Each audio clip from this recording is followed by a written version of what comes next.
কথায় আছে চোরের 10 দিন গৃহস্থের একদিন। ঠিক তাই হলো। মহিলা টিমের অভিনবভাবে হাত সাফাই করে চুরি আজই সাবধান হয়ে যান। গতকাল আনুমানিক সকাল 11টা নাগাদ 3জন মহিলা রানাঘাটের ধানতলা থানাবাজার এলাকার নিউ মা দুর্গা জুয়েলার্সের স্বর্ণের দোকানে আসে সোনার চেন কিনবে। পরে দোকানদার সোনার একটার পর একটা সোনার চেন দেখাতে থাকে। ওই 3 মহিলা দোকানদারকে বলতে থাকে আরো ভারী চেন দেখাতে। দোকানে 10 গ্রামের বেশি চেন না থাকায় তারা বাইরেতেই 14 গ্রামের একটি চেন রেডি করে দেবার জন্য দোকানদারের সন্দেহ হয়। দোকানদার তখন বুঝতে না পারলেও পরে সিসিটিভিতে দেখেন একজন একটি চেন দেখতে দেখতে কোমরে গুজে নেয়। এদের দেখে বোঝার উপায় নেই এরা মহিলা চোরের দল। থানায় অভিযোগ জানালে 12 ঘন্টার মধ্যে ধানতলা থানার পুলিশ 3 মহিলাকে গ্রেফতার করে আজ রানাঘাট কোর্টে তোলা হয়। এমন মহিলা টিমের চুরির কায়দা দেখে হতবাক গোটা বাজার। এর আগেও এই টিম অনেক জায়গায় চুরি কাণ্ড ঘটিয়েছে।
কি ঘটনা হয়েছিল?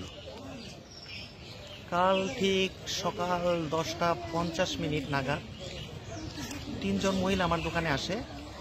তো ওরা প্রথমে বলছে যে একটা লকেট লাগবে আমার।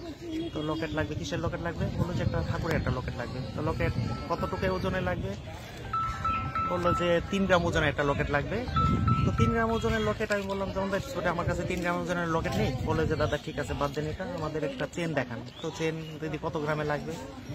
তো চেন 10 গ্রামের কথা বললাম। বললো যে 10 গ্রামে দেখান। তো 10 গ্রাম দেখানোর পরে বললো যে দাদা আর একটু বেশি দরকার। তো আর একটু বেশি বলে আরেকটা চেন দেখতে চাইলো। তো আরেকটা চেন দেখে তো ওরা 2টা 3টা চেন পরপর দেখতে দেখতে একসাথে জড়ো করতে শুরু করলো চেনগুলি। তো আমি আস্তে আস্তে একটুখানি হলো সতর্ক হতে শুরু করলাম যে মানে কি করতে চাচ্ছে এরা।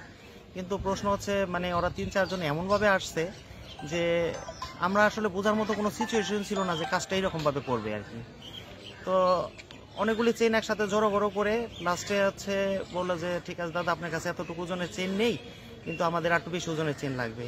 তো আমি বললাম তাহলে অর্ডার করে যান। পরে বললো যে ঠিক আছে দাদা তাহলে অর্ডার করে যাচ্ছি, একটা 14 গ্রাম একটা চেন করে দেবেন, আমরা কালকে এসে নিয়ে যাব।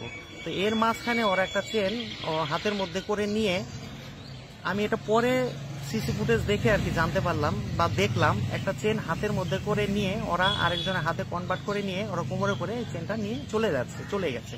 এটা পরে জানতে পারলাম। কিন্তু তার মধ্যে আমার দোকান থেকে চেনটা ওরা নিয়ে চলে গেছে, বাইরে চলে গেছে। আমি আর পরে সেই সময় আর বুঝতে পারিনি। পরে আমি সিসি ক্যামেরার ফুটেজ দেখলাম, দেখার পরে আমি দেখলাম যে না, আমার ঘর থেকে একটা চেন মিসিং হয়ে গেল। সেই চেনটা ওরা নিয়ে চলে গেল। কিন্তু আমি সেই ক্যামেরা দেখার পর যখন জানতে পারলাম যে এই ঘটনা, তারপর আমি পুলিশের কাছে জানাই। বিকাল নাগাদ আমি পুলিশের কাছে জানাই। তো ওরা জানে, আমি সব লিখিত করে নিয়ে গেল। আজকে সকাল নাগাদ মোটামুটিভাবে আমি শুনলাম যে ওরা 3 জনকে ধরে ফেলেছে। আমি আশা করছি আমার মালটা উদ্ধার হয়ে যাবে। আমি জয়শঙ্কর বিশ্বাস, নিউ মা দুর্গা জুয়েলার্স। আচ্ছা, ওরা যখন আপনাকে অর্ডার দিল অন্য চেনের, তার জন্য কিছু বায়না করেছিল? না, কোনো রকম বায়না টায়না করেনি। ওরা শুধু বললো যে আমরা কালকে এসে মালটা নিয়ে যাবো। আচ্ছা, আপনার দোকানটা কোথায়? আমার দোকানটা শঙ্করপুর।